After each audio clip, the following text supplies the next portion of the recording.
ఈరోజు సోదరులు అజయ్ కుమార్ రెడ్డిని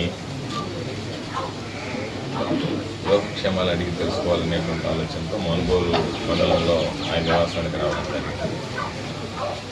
నాతో పాటు స్థానికంగా ఉండేటువంటి నాయకులు, కార్యకర్తలు అందరూ చాలా కార్యక్రమాలకి, చాలా కుటుంబాలను పరామర్శించడానికి ఈరోజు వెళ్తున్నాం. ఇందులో భాగంగా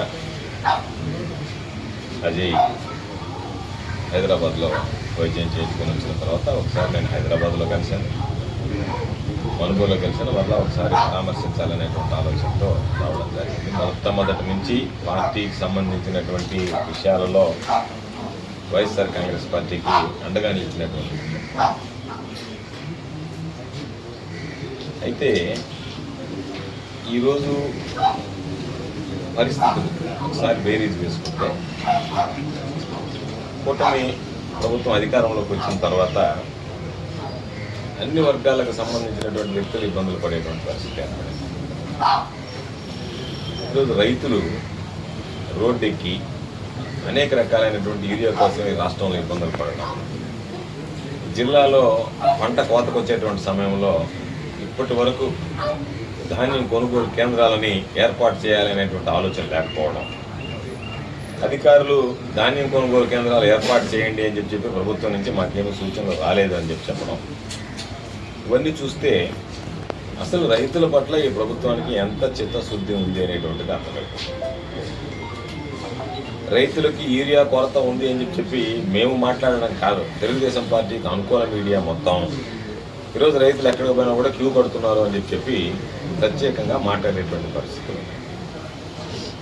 అటువంటి నేపథ్యంలో చంద్రబాబు నాయుడు గారు మీరు ఎవరైనా రైతులకి యూరియా ఇవ్వకపోయినటువంటి విషయాన్ని ప్రస్తావిస్తే ఖబర్దార్ జాగ్రత్తగా ఉండండి అని చెప్పి ఈరోజు ఈనాడు పత్రికలో పెద్ద ఆర్టికల్ రావడం జరిగిందంటే, మా ప్రభుత్వం ఎన్ని నేరాలు చేసినా, ఘోరాలు చేసినా, రైతుల విషయంలో వివక్ష చూపించినా, రైతులకు అన్యాయం చేసినా, ద్రోహం చేసినా, మీరెవరన్నా మాట్లాడితే రైతుల పక్షాన నిలబడి నేను సహించను అని చెప్పి ఆయన ఈరోజు సంకేతాలు ఇచ్చేటువంటి స్థితికి దిగజారిపోయాడు. ఒక ముఖ్యమంత్రిగా ఉన్నటువంటి ఎంత అర్ధరహితమైనటువంటి వ్యాఖ్యలు చేస్తున్నాడంటే దాదాపుగా చంద్రబాబు నాయుడికి తల చెడిపోయినట్టుగా అనిపించింది నాకు ఈరోజు చూస్తే. ఇంకా 1,00,000 టన్నులు 1,70,000 టన్నులు యూరియా వస్తుంది అని చెప్తున్నాడు. ఇప్పటికింత యూరియా పంపిణీ చేసాము అని అంటున్నాను. నువ్వు ఎంత తెచ్చావు, ఎంత పంపిణీ చేసావు అనేటువంటి దాంతోపాటు నువ్వు అంత పెద్ద ఎత్తున యూరియా తరలించి ఉంటుంటే ఈరోజు రైతులు ఎందుకు క్యూలో నిలబడుతున్నారు, రైతులు ఎందుకు మాకు యూరియా అందలేదు అని చెప్పి ఆందోళన చేస్తున్నారు చంద్రబాబు నాయుడు పరిస్థితి కనిపిస్తుంది. దాని వెనక ఉన్నటువంటి మర్మం నిన్న మేము చెప్పాం. మీరు ప్రైవేటు వ్యక్తులకి ఇవ్వవలసినటువంటి అవసరం ఏంటి, మార్కెట్కి ఎందుకు ఇవ్వలేదు, అగ్రికల్చర్ కోఆపరేటివ్ సొసైటీస్కి ఎందుకు ఇవ్వలేదు, రైతు భరోసా కేంద్రాలు ఏదైతే ఈరోజు మీరు పేరు మార్చుకుని రైతు సేవా కేంద్రాలు అంటున్నారో వాటి ద్వారా ఎందుకు ఇవ్వలేకపోయారు, వాటికి సమాధానం చెప్పండి. ఈరోజు రైతులు అడుగుతున్నారు మిమ్మల్ని. జగన్మోహన్ రెడ్డి గారు ముఖ్యమంత్రిగా ఉన్నప్పుడు రైతు భరోసా కేంద్రాల ద్వారా అవసరమైనటువంటి ఇంటి ముంగిటికే చేర్చాము అని చెప్పి ఈరోజు మీరు ఇవ్వలేకపోయారు, రైతులు రోడ్డు ఎక్కారు.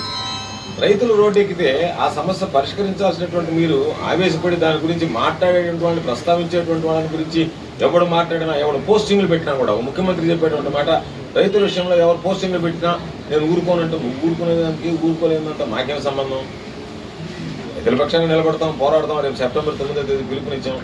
రాష్ట్ర వ్యాప్తంగా రైతులకు సంబంధించినటువంటి దాంట్లో ఆర్డీఓ కార్యాలయాలుగా వైఎస్ఆర్ కాంగ్రెస్ పార్టీ ప్రధాన ప్రతిపక్షంగా, రైతు పక్షపాతగా రైతులకి అండగా నిలవాల్సినటువంటి బాధ్యత అవసరం ఉంది. కాబట్టి ఆ చారిత్రాత్మకమైనటువంటి అవసరాన్ని గుర్తించి ఈరోజు రైతుల పాలన నిలవాలనేటువంటి లక్ష్యంతో రైతుల పక్షాన పోరాటానికి సిద్ధపడ్డాం. కాబట్టి చంద్రబాబు నాయుడు లేకపోతే మరొకడో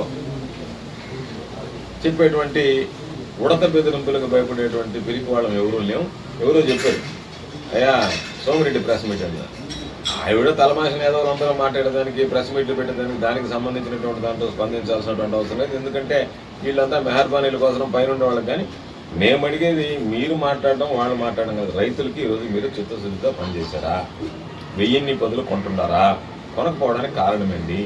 ఈరోజు 19,770 రూపాయలు పుట్టి రేటు ఉంటే ఈరోజు కోవూరు నియోజకవర్గానికి సంబంధించినటువంటి కోతలు ప్రారంభమై సర్వేపల్లి నియోజకవర్గానికి మరో 10 రోజుల్లో కోతలు ప్రారంభమవుతాయి. ఈ నెలాఖరికి మొత్తం కోతలు పూర్తవుతాయి దాదాపుగా. అటువంటిది 19,770 రూపాయలు పుట్టి 850 కేజీలు ధాన్యం ఉంటే 15,000 రూపాయలకు రైతులు కొంటున్నారు. KNM వెరైటీ కూడా 15,000 రూపాయలు కొనేటువంటి పరిస్థితి ఏర్పడింది. రైతులు తీవ్రంగా నష్టపోతున్నారు. కాబట్టి ఆ నేపథ్యంలో మీరు రైతులను దృష్టిలో పెట్టుకుని పనిచేయండి అంటే రైతులకు మొండి చేయి చూపించి అనేక రకాలను ఈ రోజు మేము అడుగుతున్నాం. చంద్రబాబు నాయుడు ఇచ్చినటువంటిది ఏ ముఖం పెట్టుకుని మీరు జనాల్లోకి పోతారు? బాబు షూరిటీ భవిష్యత్ గ్యారంటీ, బాబు షూరిటీ మోసం గ్యారంటీ. నువ్వు రాసినటువంటి బాండ్ ఏముంది? జూన్ 2024 నుంచే ప్రారంభం అని చెప్పి నువ్వు రాయలేదా? మీ నాయకులు వాటిని పంచలేదా? ఈరోజు మనం 25 జూన్ దాటలేదా? ఒక సంవత్సరం పూర్తయినా కూడా ఆడబిడ్డ నిధికి సంబంధించి ఏం చేసావు? నిరుద్యోగ వృత్తికి సంబంధించి ఏం చేసావు? పాపం వాళ్ళకి నిద్రలేస్తే నెలకి 1,500 లెక్కన 18 సంవత్సరాల నుంచి 59 వస్తుంది.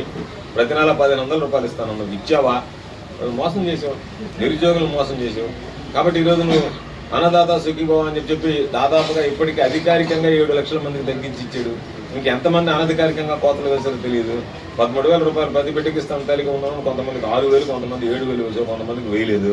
వికలాంగుల పెన్షన్ ఎత్తియడానికి ప్రయత్నం చేశావు. వికలాంగులు అందరూ వెళ్ళి మన వైఎస్ఆర్ కాంగ్రెస్ పార్టీ ఆధ్వర్యంలో జగన్మోహన్ రెడ్డి గారి పిలుపు మేరకు అందరం వెళ్ళి కలెక్టరేట్ల దగ్గర ముట్టడి చేసి కలెక్టరేట్ దగ్గర అంతా ఇస్తే ఓఎంఐ ఏదో గందరగోళం అయ్యేటట్టు ఉందని చెప్పి ఈ నెలలో ఇచ్చావు. పై నెలలో ఏం చేస్తావు తెలియనటువంటి పరిస్థితి. నెల కొత్త పెన్షన్లు ఇస్తానని చెప్పినటువంటి వాడు వస్తున్నటువంటి పెన్షన్లు కట్ చేస్తున్నావు. కాబట్టి ఇవన్నీ చంద్రబాబు నాయుడు పాపాలన్నీ ప్రజలు లెక్కిస్తున్నారు. మరలా ఈరోజు వైఎస్ఆర్ కాంగ్రెస్ పార్టీలో జగన్మోహన్ రెడ్డి గారి పాలనతో ఈ పాలన బేరీజ్ వేసుకుంటున్నారు.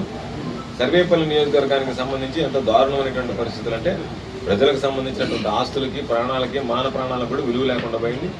పొదలకూరు మండలంలో కీలక నేతగా బీజేపీ పార్టీలో ఉన్నటువంటి కూటమిలో భాగస్వామ్యమైనటువంటి కీలక నేతగా వ్యవహరిస్తున్నటువంటి మహిళా రైతుకి సంబంధించినటువంటి పట్టాపొలంలో కొంతమంది తెలుగుదేశం పార్టీకి సంబంధించినటువంటి వ్యక్తులు వెళ్ళి టేకు చెట్టు నరికేశారు. ఎప్పుడన్నా ఎన్నడన్నా రైతులకు సంబంధించినటువంటి పట్టాపొలాల్లో ఈ నియోజకవర్గంలో ఇంతటి దారుణాలు జరిగాయా? నాగంపట్ల వారి కంటే దగ్గర ఈరోజు కోట్లాది రూపాయలు గ్రావెల్ ఎత్తేసి ఆ గ్రావెల్ రేపంతా బయటపడుతుంది, నీ మీద కేసులు వస్తాయి, సోమిరెడ్డి జైలుకి వెళ్లాల్సినటువంటి పరిస్థితి ఏర్పడుతుంది. ఎందుకంటే మమ్మల్ని అందరినీ జైలుకి పంపించారు కాబట్టి ఆయనకి ఆ భయం దొరుకుతుంది. మరి రేపు నన్ను పంపించకుండా వదిలిపెడతానని దాన్ని కప్పిపించుకోవడానికి దాని మీద తీసుకెళ్లి చెత్తాచెదారంతా నింపుతున్నాడు. ఆ చెత్తాచెదారంతా నింపింది రేపు తీస్తే నీ అవినీతి మొత్తం కక్కిచ్చిందాక వదిలిపెట్టరు కదా. అక్కడ ఉన్నటువంటి పాపం ఎవరైతే ఇళ్ల స్థలాలకు సంబంధించినటువంటి ఉన్నారో ఎస్సీ ఎస్టీలు వాళ్ళకి సంబంధించినటువంటి ఆ భూములు బలవంతంగా ఆక్రమించి అటవీ భూములకు సంబంధించినటువంటి దాంట్లో గ్రావెల్ ఎత్తి ఎన్నడూ జరగనటువంటి ఈరోజు ఈనాడు పత్రికలు రాసి ఉన్నారు. విక్రమసింహపురి యూనివర్సిటీ దగ్గర మీరు ఏ విధంగా కొలగొడుతున్నారు? ప్రైవేట్ లేఅవుట్లు. పాపం ఎవడో లేఅవుట్కుని ఎక్కడో హైదరాబాద్లోనో మెడ్రాస్లోనూ ఉంటే ఆ లేఅవుట్లో గ్రావెల్ ఎత్తేసినారు. వాళ్ళకి సంబంధించినటువంటి సొంత ప్లాట్లో ఇప్పుడు జరగలేదు. ప్రైవేట్ వ్యక్తులకు సంబంధించి, ప్రైవేట్ ఆస్తులకు సంబంధించి భద్రత లేకుండా పోయింది. కాబట్టి తప్పనిసరిగా ఈ ప్రభుత్వానికి బుద్ధి చెప్తారు. ఈ ప్రభుత్వంలో విచ్చలవిడిగా దోపిడీ తప్ప ఎవరిని గురించి కూడా ఆలోచన చేసేటువంటి పరిస్థితి లేదు. ఖచ్చితంగా రాబోయేటువంటి రోజుల్లో వైఎస్ఆర్ కాంగ్రెస్ పార్టీకి సంబంధించి ఇప్పటికే చెప్పాం, ఎవరికైనా సరే పోలీసు సంబంధించి వేధింపులు ప్రారంభమైనా లేదా అధికారులు ఏదన్నా వాళ్ళ మీద కక్ష సాధింపులకు పాల్పడ్డా సోమిరెడ్డి అనేటువంటి వాడు టెంపరవరీ, అసలు రేపు టికెట్ ఇస్తారో కూడా తెలియనటువంటి పరిస్థితిలో ఉన్నటువంటి వ్యక్తి. కాబట్టి ఆయన నమ్ముకునే అధికారులు కనుక ఓవర్ యాక్షన్ చేస్తే రేపు ఖచ్చితంగా ఇబ్బందులు పడతారు. ఎవడన్నా అనుకుంటున్నారేమో మేమంతా పదవి విరమణ చేస్తాము, ఎక్కడికైనా దూరంగా వెళ్ళిపోతాం. పదవి విరమణ చేసినా వదిలిపెట్టేది ఉంటుంది. ప్రాణాలతో ఉన్నంత వరకు అప్పటిని తప్పు చేసినటువంటి అధికారులను విడిచిపెట్టాం. తప్పనిసరిగా వాళ్ళని ఇబ్బందులకు గురి అయ్యేటువంటి పరిస్థితి ఏర్పడుతుంది. వాళ్ళు చేసినటువంటి పాపాలన్నీ శాపాలలాగా వెంటాడతాయి.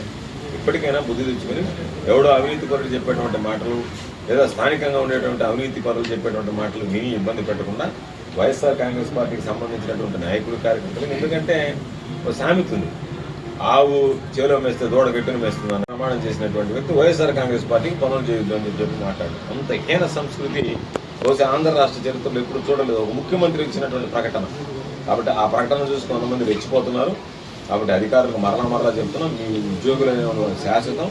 ఈరోజు వచ్చినటువంటి ప్రభుత్వాల్లో ఉండేటువంటి ప్రభుత్వాధినేతల తాత్కాలికం, ప్రభుత్వాలు మారతాయి. కాబట్టి మీరు ఒళ్ళు దగ్గర పెట్టుకొని జాగ్రత్తగా పనిచేస్తే మంచిదని చెప్పి తెలియజేస్తూ, ఏది ఏమైనా వైఎస్ఆర్ కాంగ్రెస్ పార్టీ పక్షాన మేము ఆ వైఎస్ఆర్ కాంగ్రెస్ పార్టీకి సంబంధించి జిల్లాలో ఉండేటువంటికి ప్రత్యేకించి సర్వేపల్లి నియోజకవర్గ ప్రజానీకానికి ఎల్లవేళలా అండగా ఉండడం జరుగుతుందని చెప్పి ఈ సందర్భంగా తెలియజేస్తాం.